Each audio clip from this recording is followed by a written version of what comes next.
할렐루야. 우리는 이렇게 페이스북이나 어떤 영상을 통해서 이런 감동적인 이야기를 종종 접하게 됩니다. 사람들 중에 오래 잊혀지지 않는 깊은 감동, 이런 감동을 주는 많은 사람들이 있죠. 그런데 가만히 보면 누가 이러한 감동을 줍니까? 바로 그 내 안에, 내면 속에 사랑과 진실, 그리고 헌신과 희생이 담겨 있을 때에 다른 사람을 감동시킬 수 있다는 것을 우리는 알게 되죠. 여러분, 제가 오늘 말씀을 준비하면서 이런 생각이 들었어요. 그래, 우리가 사람을 감동시키는 것도 이렇게 우리에게 참 기쁘고 행복감을 주는데 정말 하나님을 참 감동시키는 인생이 됐으면 좋겠다. 오늘 예배를 통해서 하나님을 감동시키는 예배, 나의 삶을 통해서 하나님께 감동시키는 인생, 나의 하나님을 감동시키는 삶이 우리의 삶이 됐으면 좋겠다라는 마음을 가져보게 됩니다. 저와 여러분이 이러한 마음, 하나님을 감동시키고자 하는 마음으로 삶을 살아가시기를 우리 함께 노력할 수 있는 그런 삶의 모습이 되기를 주님의 이름으로 축원합니다. 아멘. 우리가 저번 주에 내면의 적에 대해서 말씀을 들었죠. 이러한 내면의 적의 문제들이 우리가 청산되어야만 하나님을 정말 감동시키는 그러한 예배와 삶과 인생을 우리는 살아갈 수가 있게 되는 것이죠. 자, 오늘 말씀을 보니까요, 우리가 그러한 간절한 바람이 있다면 성경에서 한번 우리가 또 찾아봐야 되지 않겠습니까? 오늘 말씀을 보니까 진한 감동을 주는 감동 인생의 한 장면을 보게 됩니다. 그것은 바로 가버나움에 주둔하던 로마군 장교 백부장이었습니다.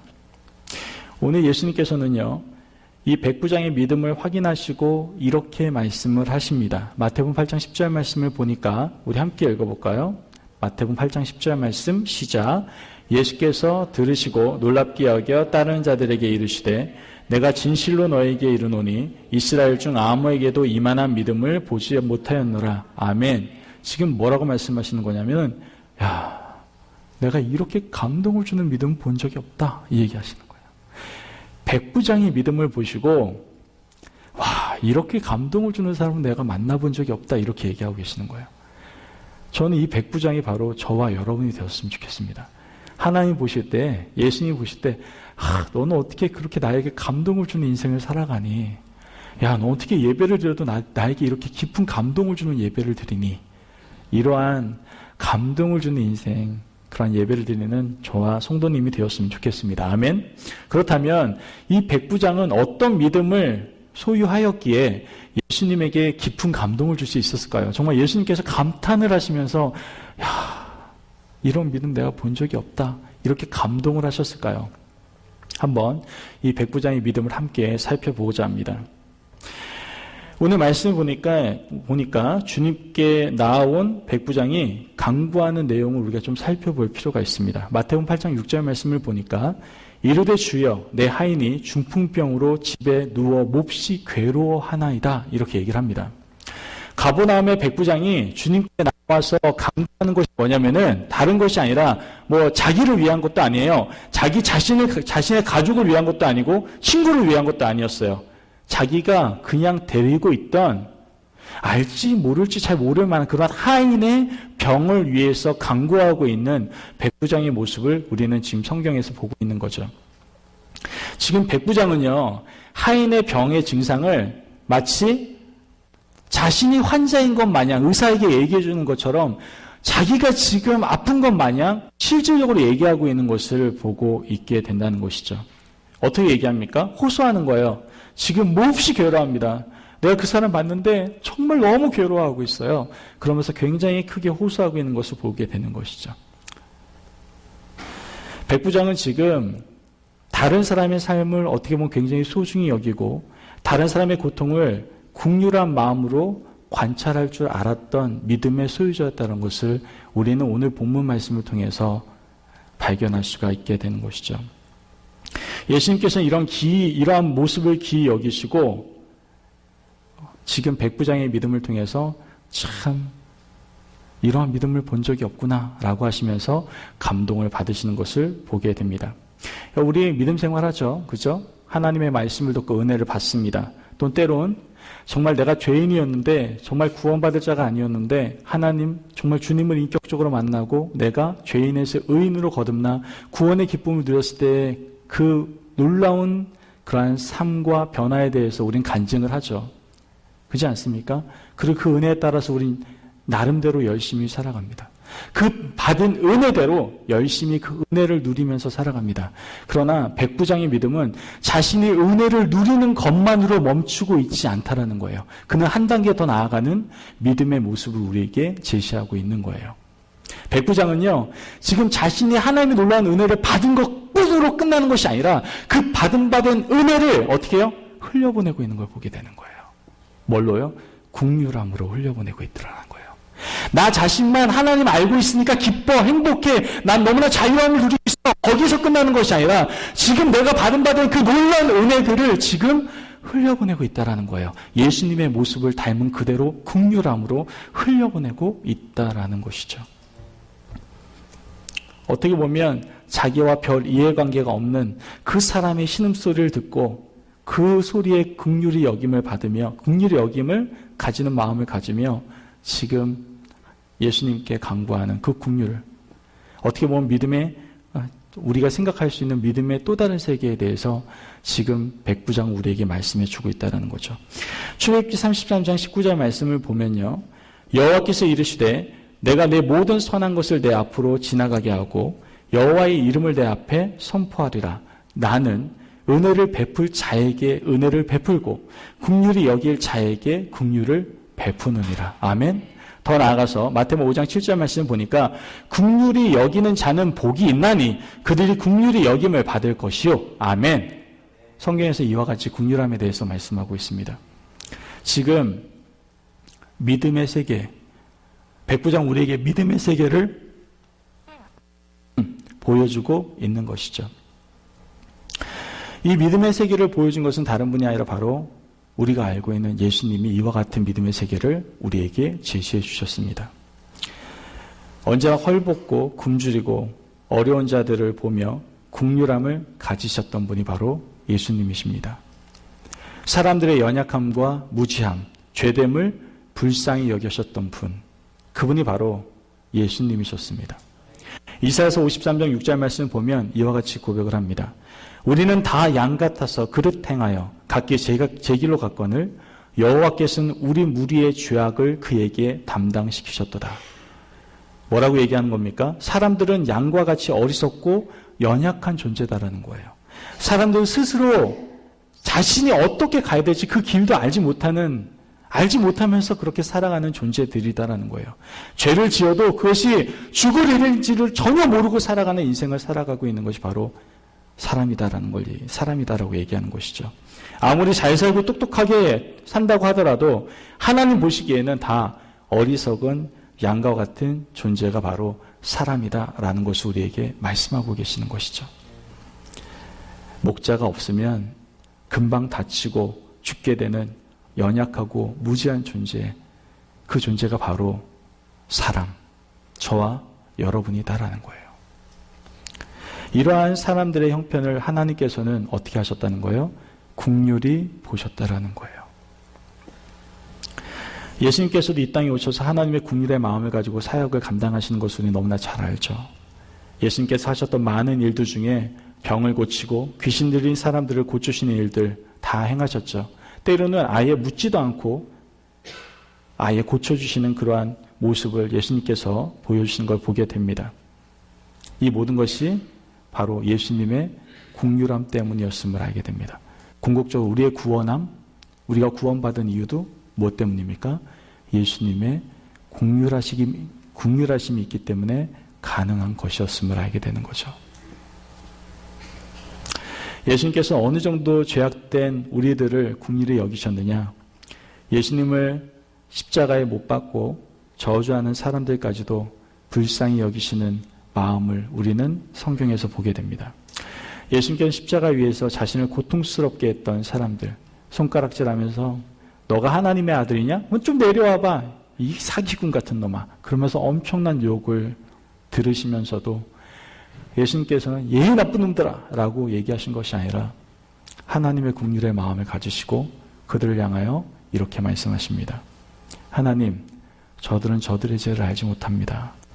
저들 하시는 일을 전혀 알지 못합니다. 저들의 죄를 용서해 주옵소서.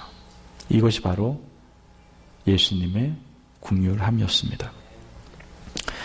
예수님을 학대하고 죽음의 자리까지 몰아붙인 사람들을 향하여 예수님께서는 하나님의 긍휼함으로 우리를 대하셨던 것을 보게 되는 것이죠. 여러분, 중요한 것은 이러한 예수님의 긍휼함은 2000년 전에만 존재했던 것이 아니라 2000년이 훨씬 지난 지금 이 시대에도 그의 긍휼함은 계속되고 있습니다. 아멘.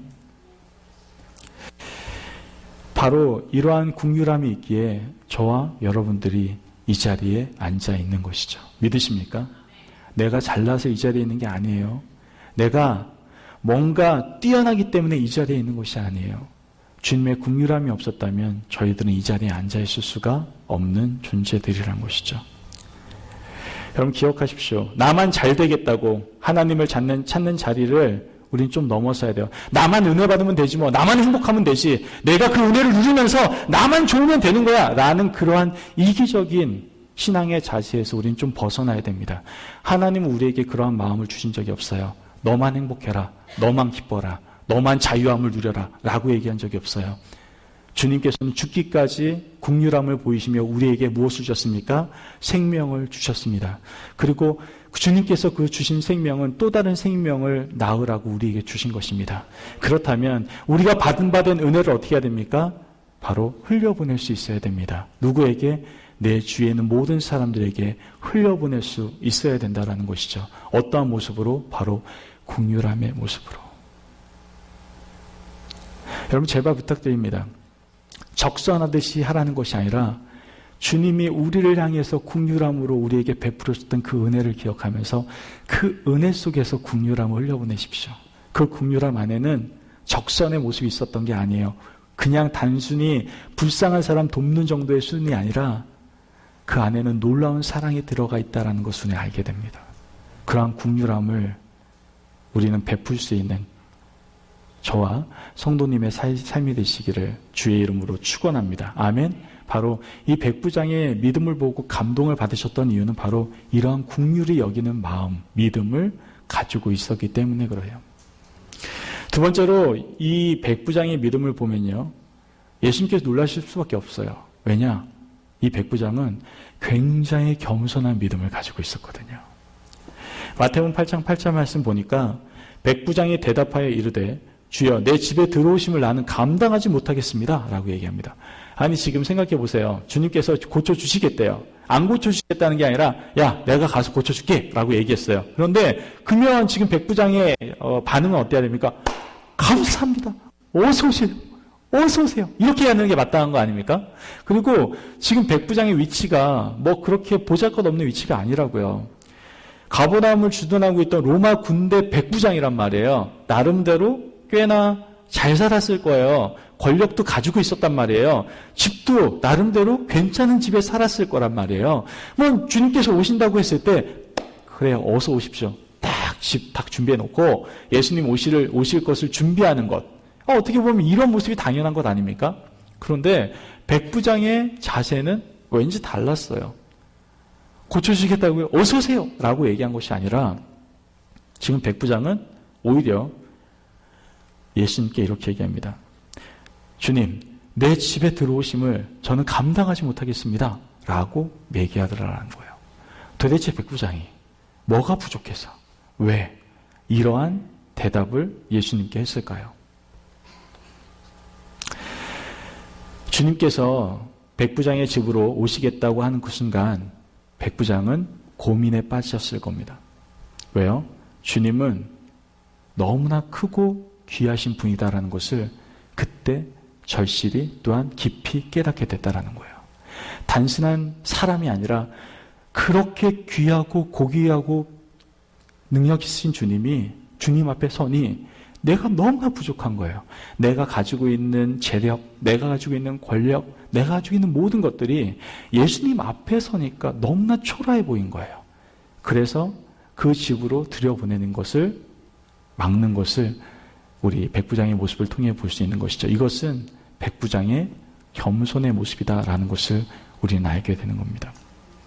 사람이 어느 정도 위치가 되고 좀 살면요, 과시하기 쉬워요. 기회가 되면 뭔가 좀 보여주려고 하죠. 우리 집에 뭔가 새로운 거 갖다 놓으면, 아, 그래, 우리 집에 한번 놀러 와. 이런 분들 꼭 계세요. 그럼 집에 가면 뭔가 새로운 걸 사다 놨어요. 그래서 그거를 굉장히 자랑하기 위해서 이렇게 부르시는 경우도 있고, 또 여러 가지 자랑할 것들이 너무나 많지 않습니까?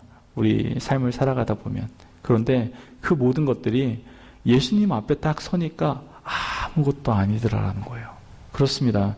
여러분들 지금 뭔가 좀 가지셨습니까? 여러분들 뭔가 좀 누리고 계십니까? 그런데 죄송합니다. 주님 앞에 정말 대면하면은 그게 정말 아무것도 아니다라는 것을 우리는 깨달아집니다. 그분 앞에서 내가 겸손해질 수밖에 없는 거예요. 여러분 잘 아시는 사도 바울은요, 많이 배웠습니다. 뛰어난 학문을 가지고 있었던 사람이고요. 가문도 굉장히 뛰어났습니다. 그러한 사도 바울이 예수님 앞에 딱 서니까 뭐라고 고백합니까? 갈라디아서 2장 20절 말씀 보니까 내가 그리스도와 함께 십자가에 못 박혔나니 그런즉 이제는 내가 사는 것이 아니요 내 안에 있는 그리스도께서 사시는 것이라. 이제 내가 육체 가운데 사는 것은 나를 사랑하사 나를 위하여 자기 자신을 버리신 하나님의 아들을 믿는 믿음 안에서 사는 것이라. 아멘. 이렇게 살아가더라는 거예요. 여러분들 주님 앞에 서면 우린 자랑할 것이 아무것도 없어요. 내가 아무리 힘을 가지고 돈이 많고 재주가 뛰어나다라고 해도 우리는 겸손해질 수밖에 없어요. 그분이 너무나도 귀하시고 놀라우신 분이기 때문에 그렇습니다. 저도 주님을 딱 대면하고 난 다음에 제가 주님께 고백할 수밖에 없었던 신앙의 고백 찬양이 있어요. 나 나름대로는 열심히 살았다라고, 열심히 공부했다라고, 또한 나름대로 좀 지니고 있다라고 생각을 했는데 주님 앞에 딱 서니까 아무것도 아닌 거예요. 주님과 나를 비교 자체가 안 되고 주님 앞에 서니까 내가 납작 엎드릴 수밖에 없더라라는 거예요. 그리고 절로 하나님께 찬양하게 되는 것. 나를 지으신 이도 하나님, 나를 보내신 이도 하나님, 나의 나 된 것은 다 하나님의 은혜라. 아멘. 우리의 고백이 이러한 찬양의 고백이 되길 주의 이름으로 축원합니다. 내가 정말 주님을 인격적으로 대면하게 되면 이 고백이 나올 수밖에 없어요. 이 고백이 나오지 않는다면 죄송합니다. 여러분 아직 안 죽은 거예요. 여러분 아직 겸손한 척하고 있는 거예요. 내가 정말 주님을 만나게 되면 이 고백이 나올 수밖에 없어요. 한량 없는 은혜, 가질 수 없는 은혜, 내 삶을 에워싸는 하나님의 놀라우신 은혜. 내가 주님을 만나니 그 은혜 안에서 살아갈 수밖에 없습니다라고 고백하는 삶. 그 겸손한 삶을 우리는 살아가게 된다는 것이죠. 이 백부장이 그러한 겸손의 믿음을 예수님께 보여주고 있다라는 거예요. 그리고 그 모습을 보고 예수님께서는 감동을 받으시는 거 보게 됩니다. 여러분, 하나님은요, 겸손한 자의 하나님이십니다. 믿으십니까? 이사야서 57장 15절 말씀을 보면 지극히 존귀하며 영원히 거하시며 거룩하다 이름하는 이가 이와 같이 말씀하시되 내가 높고 거룩한 곳에 있으며 또한 통회하고 마음이 겸손한 자와 함께 있나니 이는 겸손한 자의 영을 소생시키시며 통회하는 자의 마음을 소생시키려 하니라. 아멘. 여러분 기억하십시오. 우리가 정말 주님을 믿고 주님을 따르고 주님과 동행하고 있다고 한다면 우리는 겸손할 수밖에 없습니다. 겸손해야지가 아니라 겸손할 수밖에 없어요. 그분과 동행하면 내가 겸손할 수밖에 없다라는 거예요. 여러분 하나님 나라에는요 많은 역전의 법칙들이 있어요. 좀 우리가 생각하긴 할 때 좀 이해가 안 되는 법칙들이 몇 가지가 있는데 그 중에 하나의 법칙이 이 겸손의 법칙입니다. 낮추면 어떻게 돼요? 주님이 높여주십니다. 내가 겸손하면 겸손할수록 하나님은 우리를 어떻게 해요? 존중히 여겨주십니다. 하나님의 은혜를 입고 세상을 이기는 하나님의 교회가 되려면, 그러한 공동체가 되려면 우리는 더욱더 낮아지고 겸손해져야 합니다. 하나님이 인정하시는 그러한 하나님의 사람, 하나님이 기뻐하시는 그러한 그리스도인들이 되기를 원한다면 여러분들 주님이 우리에게 먼저 보이셨던 겸손의 왕으로 오셨던 것처럼 우리도 그 겸손의 믿음을 가지시기를 주님의 이름으로 축원합니다. 아멘. 베드로전서 5장 6절에서는 얘기합니다. 그러므로 하나님의 능하신 손 아래에서 겸손하라. 때가 되면 너희를 높이시리라. 아멘. 겸손함으로 주님께 감동을 주시는 저와 성도님들의 삶이 되시기를 주의 이름으로 축원합니다. 아멘. 그렇다면 백부장이 마지막으로 주님을 감동시켰던 그러한 믿음의 모습은 어떤 모습이었을까요? 바로 말씀의 능력을 아는 믿음이었습니다. 이 백부장은요, 말씀의 능력을 알았어요. 마태복음 28장 8절 말씀을 보면 백부장이 대답하여 이르되 주여 내 집에 들어오심을 나는 감당하지 못하겠사오니 다만 말씀으로만 하옵소서. 그러면 내 하인이 낫겠사옵나이다. 아멘. 백부장은 뭐라고 얘기합니까? 다만 말씀으로만 해주세요. 이렇게 주님께 요청을 하는 걸 보게 됩니다. 다만 말씀으로만. 그러면 하인이 낫겠다라는 거예요. 이 백부장은요, 지휘관의 명령에 따라서 군사들이 가기도 하고 오기도 하는 것처럼 예수님께서 명령하시면 하인의 몸을 괴롭히던 병마가 물러갈 것에 대해서 전혀 어떻게 해요? 의심하지 않았다라는 거예요. 명령에 따라서 움직이는 그러한 병사들처럼 예수님께서 명령만 하신다면 그 모든 것들이, 말씀들이 이루어질 것이다라는 것을 믿는 믿음이 있었다라는 거예요. 아멘. 예수님께서 이 믿음을 귀히 보시고 믿음대로 명하십니다. 마태복음 8장 13절 말씀 하반절 보면 가라 내 믿음대로 될지어다. 아멘. 여러분, 우리가 믿은 대로 됩니다. 믿으십니까? 우리가 믿은 대로 된다고요. 하나님이 말씀하시면 그걸 믿은 대로 된다고요. 아멘. 말씀만 믿으면 믿는 대로 됩니다. 크게 믿으면 어떻게 돼요? 크게 되고, 작게 믿으면 어떻게 돼요? 작게 되는 거예요. 믿었는데 되지 않는다면 여러분, 그건 여러분의 책임이 아니에요. 누구의 책임이에요? 하나님의 책임이에요. 내가 믿었는데 이루어지지 않는다면 하나님의 책임이라니까요. 여러분의 믿음대로 하나님은 분명히 일하십니다. 제가 다른 교회에서 사역을 할 때, 이 달라스에서 다른 교회 사역할 때 예배를 인도하는데 저한테 그 전전날에 메시지가 하나 왔어요. 페이스북 메시지로 호피에서 사역하고 계시는 선교사님이신데 저한테 한 번도 그런 부탁을 하신 적이 없는데 새 성전을 건축하고 있는데 마지막 막바지 공사를 하고 있는데 성전 건축 비용이 좀 부족하다라는 그런 말씀이었어요. 좀 많이 부족하다고 얘기하시더라고요. 근데 사실 그 전에도 한 번 몇 달 전에 호피에 있는 어떤 한 아이가 리더십 그 포럼에 가야 된다고 그래서 저희들이 저희 공동체가 모아가지고 이렇게 헌금은 아니고 도네이션 형식으로 한 적이 있어서 제가 사실 이렇게 돈 얘기하는 걸 별로 안 좋아하거든요. 성도들에게나 모두에게나. 그래서 부담을 줄 수 있을 것 같아서 사실 두 번째 이번 그 새성전 건축에 대해서 얘기가 나왔을 때에는 좀 마음에 부담이 오더라고요. 그래서 어찌됐든 그래도 하나님 감동을 주셨으니까 저한테 얘기하신 거 아니겠어요? 선교사님이. 그리고 선교사님이 성전 건축에 대해서 저희 공동체에게 성전 건축 비용에 대해서 도와달라고 한 적은 단 한 번도 없었거든요. 그런데 기도하던 중에 저희 공동체에게 부탁을 하라는 마음을 받고 저한테 메시지를 보냈다고 하더라고요. 그래서 대화를 하면서 그러시냐고 그러면은 제가 액수를 안 물어봤어요. 너무 클 것 같아가지고 그냥 기도하겠다고 되는 대로 보내드리겠다고 믿음 없는 마음으로. 그런데 또 하나님께서 그래도 물어봐야 되지 않겠냐라는 마음을 자꾸만 불안하게 주시는 거예요. 그래서 그래 그래도 목표치는 있어야 되니까 도대체 얼마가 좀 필요하신 거예요? 그랬더니 5,000불이 필요하다고 하시는 거예요. 그런데 제가 교회 전체를 사역하고 있는 것이 아니라 그냥 한 작은 공동체를 사역하고 있는 거였기 때문에 5,000불이라는 금액은 저한테 너무나 큰 돈이었습니다. 그래서 그 전에 누군가가 저에게 이렇게 좀 돈을 주셨어요. 목사님을 위해서 사용하라고 저에게 돈을 주신 분이 계셨어요. 아주 작은 비용이었는데 이때를 위해서 하나님께 주셨나 보다. 그리고 책상에다 넣어놓고 있었거든요. 그래서 이 얘기가 나왔을 때 그래 이걸 하나님께서 바치기 원하시는구나. 그래서 제가 이걸 헌금하기로 마음을 먹었는데 5,000불이라는 이 액수를 보고 난 다음에 이거는 정말 아무것도 아닌 돈인 거예요. 그러니까 너무나 마음이 힘들었죠.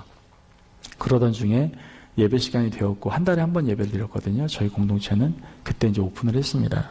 근데 그 예배 전에 평소에 저희 공동체를 도와줬던 한 회원 한 명이 와서 목사님 얘기 들었다고 요번에 새성전을 위해서 헌금을 좀 필요하다는 얘기 들었다면 저한테 봉투를 주고 가시더라고요. 그래서 제가 호주머니에 넣어놓고 이제 그날 예배를 들어가게 된 건데, 이제 말씀을 전하고 난 다음에 잠깐의 시간이 있고 난 다음에 헌금 시간이 있었어요. 그래서 말씀을 전하고 난 다음에 방에 들어갔어요. 그리고 하나님, 정말 이 하나님의 성전 짓는데 우리가 도와줘야 되는데 어떻게 도와줘야 됩니까?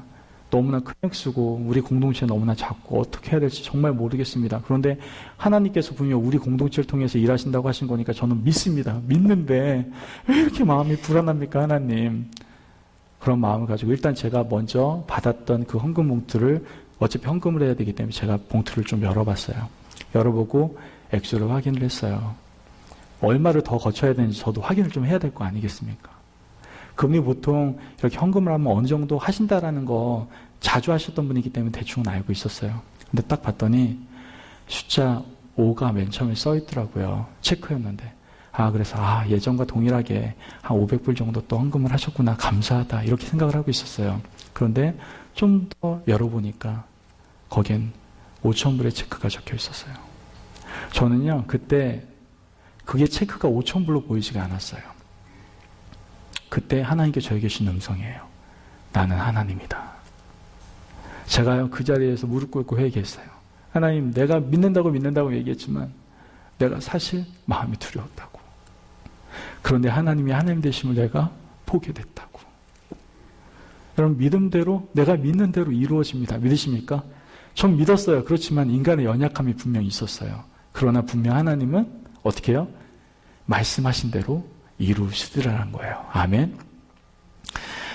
여러분, 마태복음 8장 13절 말씀을 보면 가라, 내 믿음대로 될지어다 하시니 그 시로 어떻게 됩니까? 하인이 낫게 됩니다. 백부장은 말씀의 능력을 믿었고 그의 믿음대로 하인의 중풍병은 그 시로 즉시 낫게 되는 것을 보게 되더라라는 거죠. 여러분, 지금 우리가 누리고 있는 삶의 자리가 지난날 내가 믿은 믿음의 결과입니다. 말씀의 능력을 믿고 믿음의 결과를 보며 우리는 살아가게 됩니다. 지금 여러분들이 살아가고 있는 지금 이 자리가 여러분들의 믿음의 결과라니까요. 제가 이 자리에 서 있는 건요, 제 믿음의 결과예요. 여러분들이 믿고 있는 믿음의 결과의 자리에 지금 여러분들이 서 있다라는 것이죠.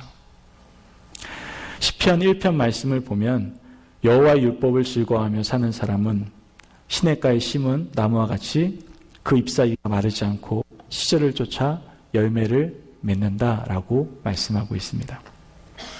여호와의 율법을 즐거워하며 믿는 자는 그 믿는 것의 능력을 어떻게 해요? 경험하게 된다라고 말씀하고 있다라는 거예요.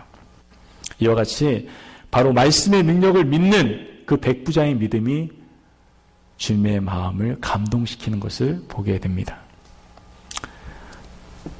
저는요, 저와 여러분의 생이 이와 같이 감동을 주는 그런 아름다운 생, 하나님의 사람의 모습이기를 간절히 원합니다. 예배를 통해서도, 삶을 통해서도, 나의 모든 전 인생을 통해서 하나님을 감동시키는 인생이 됐으면 좋겠습니다. 한 번 사는 인생. 나이는 중요하지 않아요. 매번 난 나이가 너무 많아서 이제는 뭐 할 게 뭐 있나. 아니요, 죽는 그날까지 할 거 있어요. 하나님은 계획이 있으세요. 죽는 그날까지 하나님을 감동시킵시다. 내가 단 1분 1초를 살아도 기왕이면 하나님의 마음을 감동시키는 인생을 살아갑시다. 아멘. 여러분은 그러기 위해서 우리에게 긍휼의 믿음이 필요해요. 아멘. 여태까지 나만 자유함을 누렸습니까?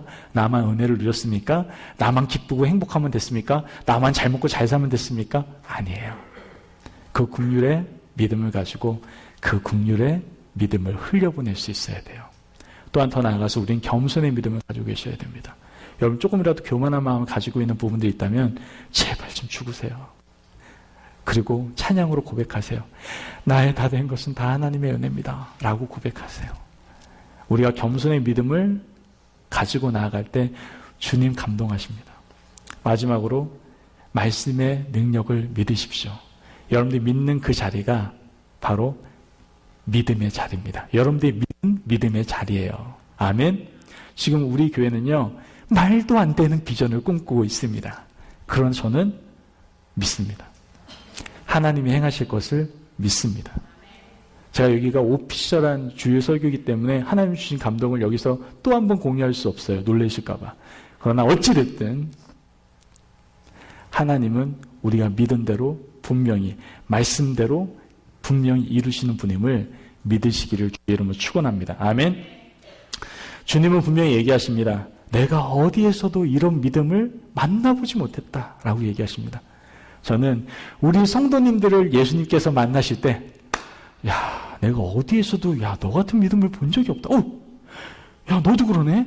야, 너무나 믿음을 내가 본 적이 없다라고 그냥 보는 순간순간마다 깜짝깜짝 놀라시는 예수님께서 너무나 기뻐 정말 활짝 웃으시는 예수님의 얼굴을 환하게 웃게 할 수 있는 늘 감동이 뭉클뭉클거리게 해드릴 수 있는 그러한 공동체 또한 성도 되시기를 주님의 이름으로 축원합니다. 아멘.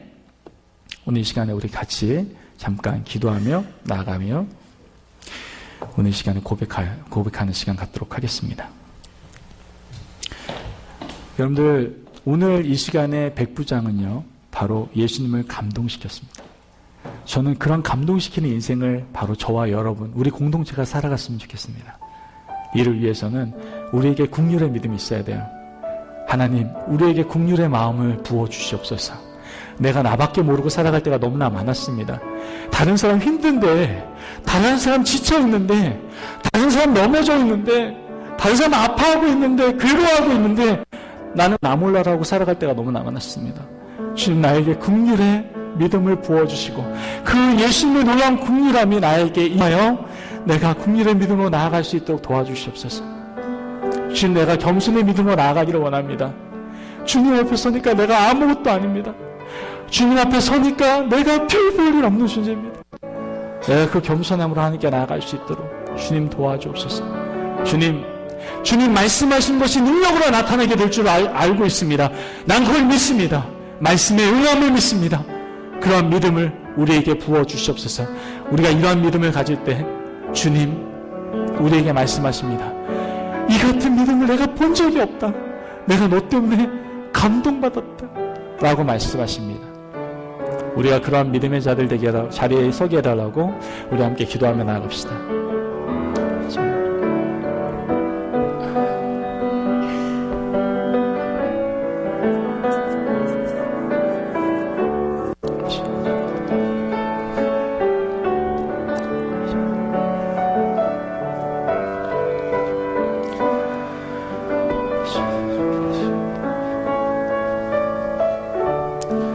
사랑과 은혜가 많으신 하나님 감사합니다. 오늘 저희들에게 작은 소망 하나가 생겼습니다. 잘 먹게 해주세요. 잘 살게 해주세요. 이런 소망이 아니라 오늘 말씀을 통해서 정말 나의 인생의 마지막 때까지 갈 때까지 간절한 소망 한 가지가 생겼습니다. 주님, 내가 주님을 감동시키는 인생을 살았으면 좋겠습니다. 저를 보시면서 내가 이만한 믿음을 가진 사람이 없다라고 우리의 믿음을 보시고 감동받았으면 좋겠습니다. 이를 위해서 우리에게 긍휼의 믿음을 부어주시고 겸손의 믿음을 부어주시고 말씀의 능력됨을 믿는 믿음을 부어주셔서 늘 우리가 죽는 그날까지 하나님의 마음을 감동시킬 수 있는 거룩한 삶의 자리에 서게 하여 주옵소서. 감사하며 예수님의 이름으로 기도합니다. 아멘.